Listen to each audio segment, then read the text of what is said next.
In this video, I'm gonna teach you how to add cursor in Capcut. It's a very easy process, so make sure to follow along. In this video, I'm gonna give you easy to follow instructions on how to properly add a cursor to any project that you have on Capcut. You will be able to do this if you have the free or the premium version. So all that you have to do is start a new project and then open it up. Inside of Capcut, the option that you are looking for to find these cursors and manage them is going to be stickers. So all that you have to do here is tap on stickers. When you go into stickers, you will have plenty of categories, and the one that has the best cursors, in my opinion, is going to be this one with this red arrow facing down.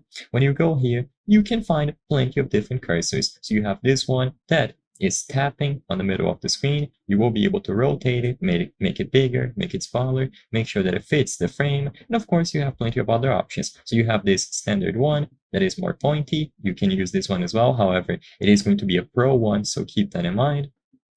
Then you have plenty of other options to explore. You can choose whichever one you believe fits best in your current project. All of them are going to be available here, and when you find a specific cursor that you would like to use, you just have to tap on it. You can manage its size, make sure that it is properly placed, and everything will be available to you in any version of Capcut.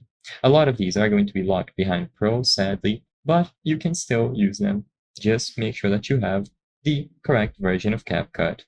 I am doing this on mobile, however, this should also work flawlessly for PC. So once you have the sticker placed, you can tap on it and you will be able to move it around, resize it. You can use all of the functions here to manage it.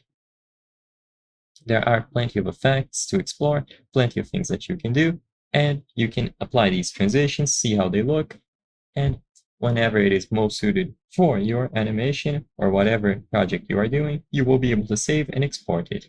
I hope I was able to help you on how to add cursor in Capcut. If this video helped you, please be sure to leave a like and subscribe for more very easy tips. Thank you for watching.